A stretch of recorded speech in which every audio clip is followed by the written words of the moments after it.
Hi my dear friends, welcome to job updates in Telugu YouTube channel.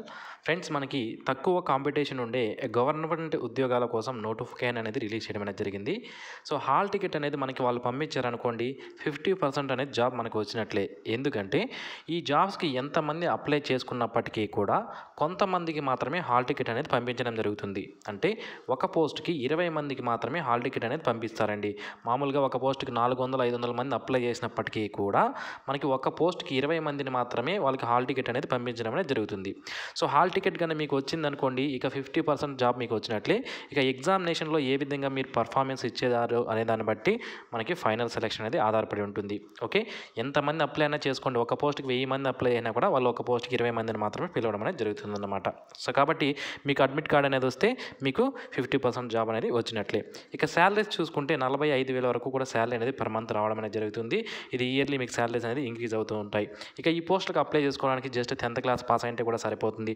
Andhra Pradesh, తెలంగాణకి సంబంధించినటువంటి అభ్యర్థులు male female candidates ఎవరైతే ఉన్నారో వాళ్ళందరూ కూడా దీనికి అప్లై చేసుకునే అవకాశం అయితే ఉంటుంది. అండ్ ఆల్సో టైం కూడా మనకి చాలా తక్కువగా ఉంది అప్లై చేసుకోవడానికి. సో వెంటనే అప్లై చేసుకోవడానికి ప్రయత్నించండి. ఇక నోటిఫికేషన్ సంబంధించినటువంటి పూర్తి వివరాలు అయితే తెలుసుకునే విధానం చేద్దాం. ఫ్రెండ్స్, మనం ఇక్కడ చూసుకున్నట్లయితే ministry of defence, government of India నుంచి department of defence production, directorate general of quality assurance, chief quality assurance establishment, naval stores నుంచి మనకి నోటిఫికేషన్ అనేది రావడం అనేది జరిగింది. ఇందులో గ్రూప్ సి వేకెన్సీస్ని ఫిల్ చేయడానికి, group C non gazetted non ministerial vacancies ఈ వేకెన్సీస్ని ఫిల్ చేయడానికి నోటిఫికేషన్ అనేది రిలీజ్ చేశారు. మరి నోటిఫికేషన్ మనకి ఎప్పుడు రిలీజ్ చేశారు అంటే 24వ తేదీ మే 24వ తేదీ నోటిఫికేషన్ అనేది రిలీజ్ చేయడం అనేది జరిగిందన్నమాట. ఓకే, ఇక దీన్ని ఎంప్లాయ్మెంట్ నోటీస్లో ఎప్పుడు ఇచ్చారంటే మనకి 27వ తేదీ ఎంప్లాయ్మెంట్ నోటీస్లో ఇవ్వడం అనేది జరిగింది. ఇక వేకెన్సీస్ అనేవి ఏమున్నాయి, దానికి కావాల్సినటువంటి క్వాలిఫికేషన్స్ ఏంటి, సెలక్షన్ ప్రొసీజర్ ఏంటి, ఏజ్ ఎంత ఉండాలి, అన్ని వివరాలు నేను మీకు తెలియజేస్తాను. సో ఫస్ట్ వన్ వచ్చి మనకి సీనియర్ స్టోర్ కీపర్. దీనికి 25,500 బేసిక్ పే అనేది ఉంటుంది. ఇది జస్ట్ బేసిక్ పే మాత్రమే. దీనికి టీఏ, డిఏ, హెచ్ఆర్ఏ, ఇతర అలవెన్స్ అన్నీ కూడా ఉంటాయి. సో కాబట్టి స్టార్టింగ్లో మీకు 55,000 వరకు శాలరీ అనేది వచ్చే అవకాశం అయితే ఉంటుంది. ఇవి 2 వేకెన్సీస్ ఉన్నాయి, 2 అన్రిజర్వ్డ్ వేకెన్సీస్ కాబట్టి ఏ క్యాస్ట్కి సంబంధించిన వాళ్ళైనా సరే అప్లికేషన్ అనేది పెట్టుకోవచ్చు. ఇక క్వాలిఫికేషన్ విషయానికి వస్తే ఇంటర్మీడియట్ పాస్ అయి ఉండాలి. దాంతోపాటుగా మెటీరియల్ మేనేజ్మెంట్ కోర్సు సర్టిఫికేట్ అనేది ఉండాలి. 2 years ఎక్స్పీరియన్స్ అనేది మనకి స్టోర్ కీపింగ్ లేదా అకౌంటెన్సీలో అడగడం జరిగింది. నెక్స్ట్ వన్ వచ్చి మనకి స్టెనోగ్రాఫర్. ఒక వేకెన్సీ ఉంది, అది కూడా అన్రిజర్వ్డ్ వేకెన్సీ కాబట్టి ఏ క్యాస్ట్ వరైనా అప్లై చేసుకోవచ్చు. దీనికి కూడా 50,000 వరకు శాలరీ అనేది ఉంటుంది. ఇంటర్మీడియట్ పాస్ అయినతో పాటుగా స్కిల్ టెస్ట్ అనేది ఉంటుంది. స్టెనోగ్రఫీ స్కిల్స్ అనేవి మీకు తప్పనిసరిగా వచ్చి ఉండాలి. ఓకే, నెక్స్ట్ 2 వేకెన్సీ వచ్చి మనకి మల్టీ టాస్కింగ్ స్టాఫ్ అండి, ఎంటీఎస్ అంటాం షార్ట్ ఫామ్లో దీన్ని. ఇందులో ఆఫీస్కి సంబంధించి కొన్ని వేకెన్సీస్ ఉన్నాయి, శానిటరీకి సంబంధించి కొన్ని వేకెన్సీస్ ఉన్నాయి. ఈ మల్టీ టాస్కింగ్ స్టాఫ్ అనే పోస్ట్కి 18,000 బేసిక్ పే అనేది ఉంటుంది. బేసిక్ పే 18,000 ఉంది కాబట్టి స్టార్టింగ్లో మీకు డిఏ, టీఏ, హెచ్ఆర్ఏ ఇవన్నీ కూడా కలుపుకొని, అలవెన్స్ అన్ని కలుపుకొని మీకు 45,000 వరకు శాలరీ అనేది రావడం జరుగుతుంది. ఈ పోస్టులకి మీరు 10th క్లాస్ పాస్ అయినటువంటి సర్టిఫికేట్ మీ దగ్గర ఉంటే సరిపోతుంది, మీరు అప్లై చేసుకోవచ్చు. ఎటువంటి ఎక్స్పీరియన్స్ కానీ కోర్సు సర్టిఫికేట్లు కానీ ఏమీ అవసరం లేదు. జస్ట్ మీరు 10th పాస్ అయితే సరిపోతుంది. Multi tasking staff MTS office సంబంధించి మనకి మొత్తం 3 వేకెన్సీస్ ఉంటే అన్రిజర్వ్డ్లో 2 వేకెన్సీస్ ఉన్నాయి. దీనికి ఎవరైనా అప్లై చేసుకోవచ్చు.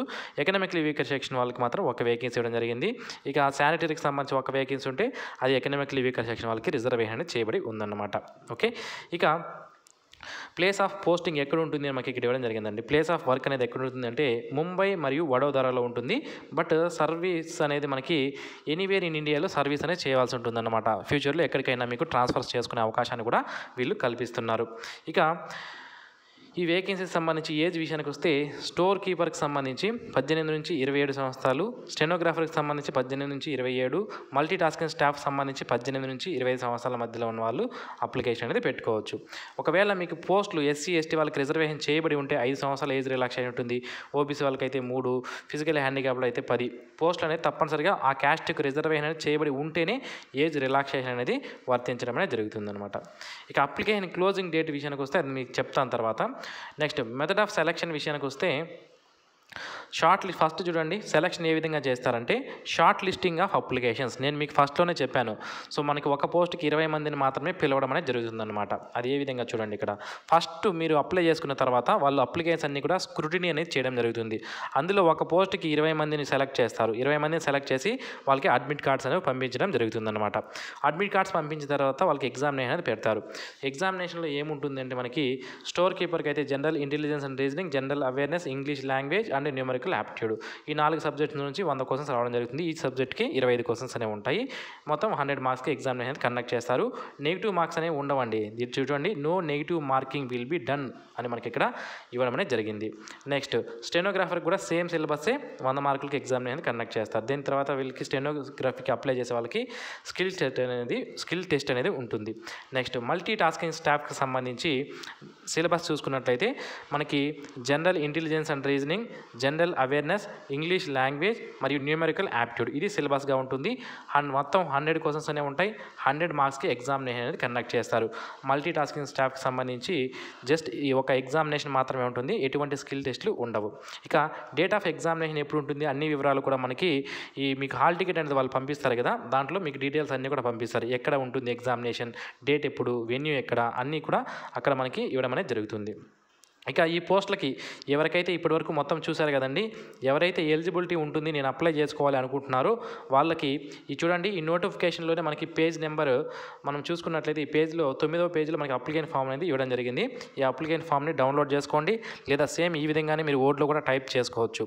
దీనికి చూసుకున్నట్టే ఏ విధంగా ఫిల్ చేయాలంటే రీసెంట్ పాస్పోర్ట్ సైజ్ ఫోటో ఇక్కడ అంటించాలి, మీ advertisement number, employment news date, అలాగే నేమ్ ఆఫ్ ద అప్లికెంట్ ఇక్కడ రాయాలి, అలాగే మీ ఫాదర్ నేమ్ కానీ లేదా మీ హస్బెండ్ నేమ్ కానీ మీ మదర్ నేమ్ రాయాలి, పర్మనెంట్ అడ్రస్, కరస్పాండెంట్ అడ్రస్ అనేది ఇక్కడ రాయాలి, proof of identity Aadhaar card number కానీ పాన్ కానీ ఓటర్ ఐడి నెంబర్ కానీ వేయాలి, డేట్ ఆఫ్ బర్త్కి మనకి ఇక్కడ మా డేట్ ఆఫ్ బర్త్తో పాటుగా మీకు ఎన్ని రోజులు అంటే అప్లికేషన్ క్లోజ్ చేసే డేట్ నాటికి మీ యొక్క ఏజ్ ఎంత అనేది, ఎన్ని సంవత్సరాలు, ఎన్ని నెలలు, ఎన్ని రోజులు అనేది కూడా వేయవలసి ఉంటుంది.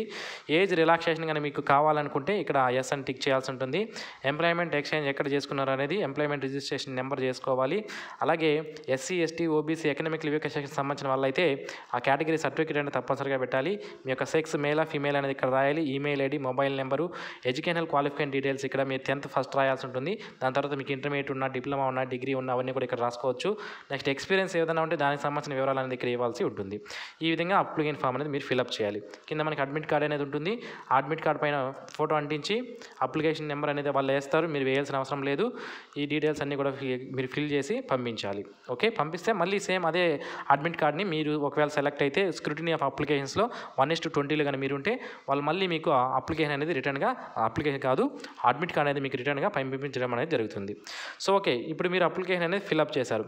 ఈ ఫిల్ చేసినటువంటి అప్లికేషన్ ఏదైతే ఉందో అప్లికేషన్ మరియు అడ్మిట్ కార్డ్ రెండింటినీ కూడా ఎక్కడికి పంపించాలి అంటే చూడండి, ఒక ఎన్విలాప్ అనేది తీసుకోవాలండి. ఎన్విలాప్ తీసుకొని మీ యొక్క అప్లికేషన్ అనేది దాంట్లో మడిచిపెట్టి ఆ ఎన్విలాప్ పైన application for the post of అని రాసి కేటగిరీ ఏంటి అనేది రాయాలి.